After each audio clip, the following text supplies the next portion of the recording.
Get 5 coffins ready. Hey everyone, welcome to my guide for Jing. Jing is a hunter who focuses on being a late game monster, and she has plenty of tools to keep herself safe to make sure she gets there. She is seen only in the ADC role. Build wise, this crit build is not happenstance. Jing is a crit god through and through, and she goes crit no matter what. You'll see why later.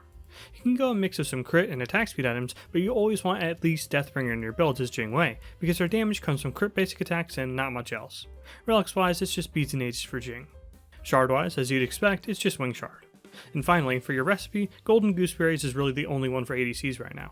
Let's get into part of what makes Jing good at making it to the late game with her passive. Upon leaving the fountain, Jing flies into the air and becomes completely immune, flying through the air at increased speed. At any time, you can press the basic attack or cancel button to land, and the passive brings Jing to around the start of her tier 1 tower, but obviously you can go anywhere you like with this passive.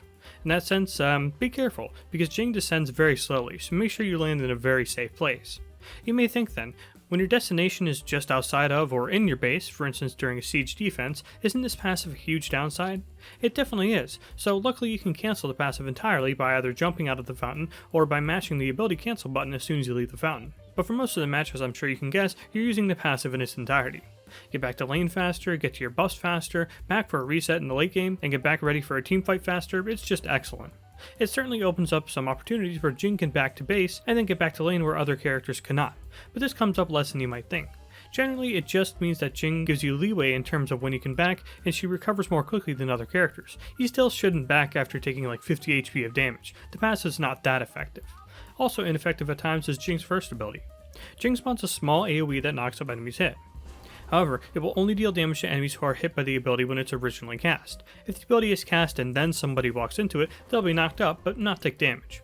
This ability is pretty gnarly though, even if it's pretty whatever as a wave clear ability. It's actually great as a buff clear ability though, as it does damage over time to any enemy still in the tornado after the knockup, so it can do pretty wicked damage to buff camps. A bit like Cernos' second ability in that regard.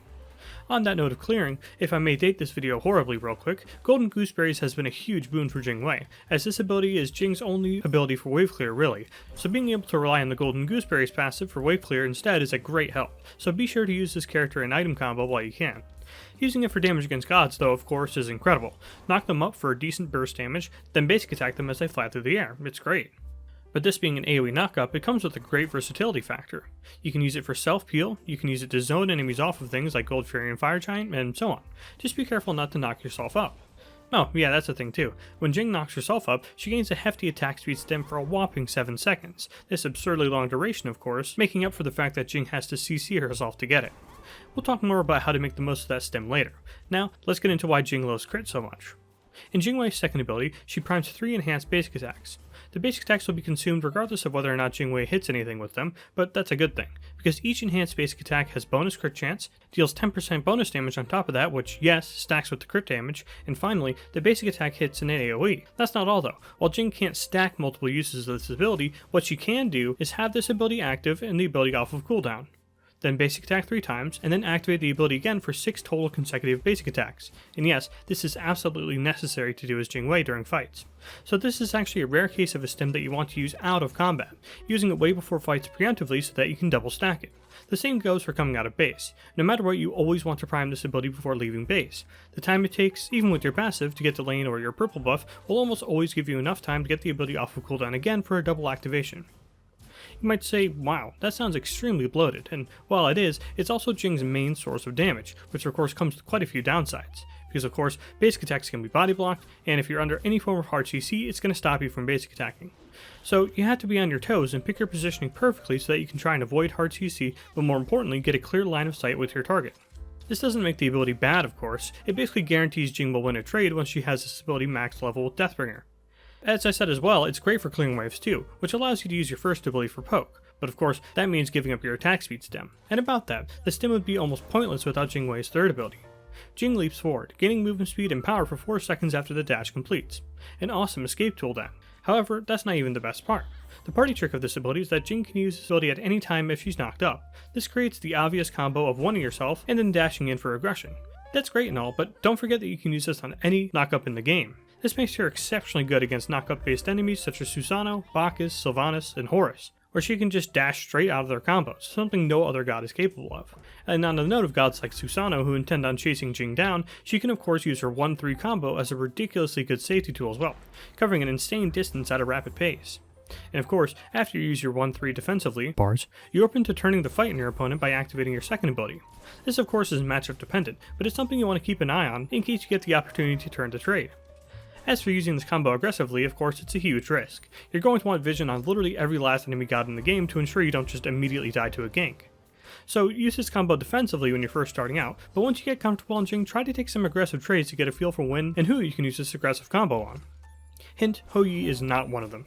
That said, if you get against a Hou Yi as Jing, you can keep yourself safe with Jing's ultimate. Jing becomes CC immune and flies into the air after a short delay, and she deals area in a large area in front of her as she flies up. She's able to stay up in the air for 2 seconds, then can aim anywhere to land on the ground. And the best part is, she can use both the initial flying of the ability and the landing portion over walls, of course given that the wall is small enough for you to do this. It goes without saying then that Jing, with her 1-3 and ultimate, has by far and away the best chase down as well as best escape abilities of any hunter in the game. This is obviously countered by the fact that Jing has no hard CC after this, and her only damage comes from her basic attacks, which again are easy to counter and take a while to come online. But this ability is still absolutely mega for obvious reasons. When you're first starting with Jing, you can definitely use this in one of 2 ways. For one, to finish off low enemies, and secondly, of course, to run away from bad situations, keeping in mind the fact that it can go over walls. Then, while using it to finish off enemies, it can be a bit trickier when you're not used to the speed and range of this ability. So the number one thing you want to get a handle on is how long it takes for that final bit of damage to come out, because obviously you want to use this ability as far back as you can so that you don't put yourself too far out of position after the ultimate ends. That is to say, you don't want to dash too far in with the ultimate. But this too is very easy to learn. Really the only tricky thing with Jingwei is knowing when it's best to use this ability in the middle of a fight. Of course, using it in the middle of a fight to escape is obvious. If you're taking too much damage, or are about to be hit by a very hard CC ability, ult out. What I'm referring to is ulting purely for damage mid-fight, and you usually want to use this ultimate this way when the enemy has some sort of hard-hitting CC or damaging ability that you need to immune. This obviously works great against big AoE ultimates like Cupid, Ishtar, Hachiman, and so on, who rely on their ultimates having a strong CC or damage impact to win the fight, but you just use your own ultimate and say, nope, all while damaging them back. It's something you'll have to learn over time, and if you haven't caught on by now, never fight as Jingwei without your support or jungler there until you have at least one item or 2. Here's some combos you can use with Jingwei once you have those 1 or 2 items. 1, 2, basic attacks. If they start to back off, consider knocking yourself up and 3ing in if the coast is clear. 2, 1 at your feet. 3, basic attacks, finish with ultimate.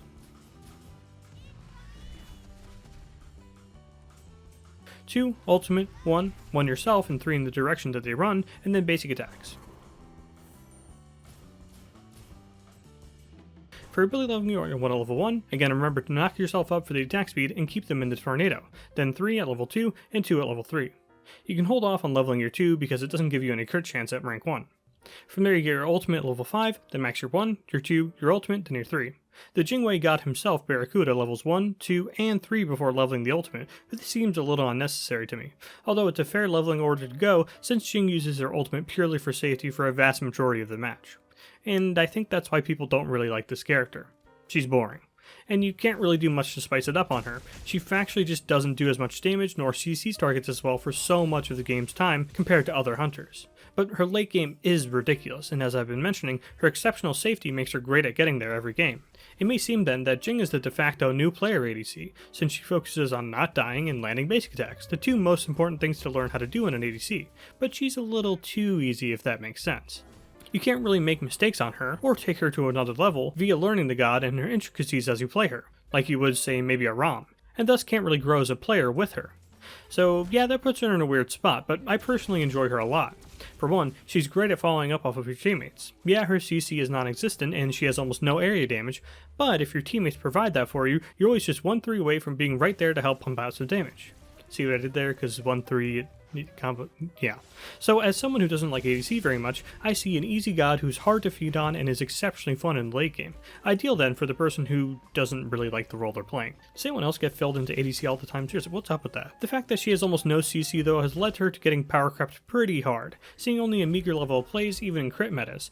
So at this point she's not really required learning if you're an aspiring ADC. But if you're like me and don't really care for the role, Jing's the perfect god to have up your sleeve to avoid dying early on, and slowly but surely become a hypercarry monster in the later stages of the match. Just ask your teammates to not feed so you can actually reach that late game, and ask the enemy ADC to not pick Hou Yi. That matchup is actually the most painful thing ever. That's all I have on Jing for now. Thanks for watching.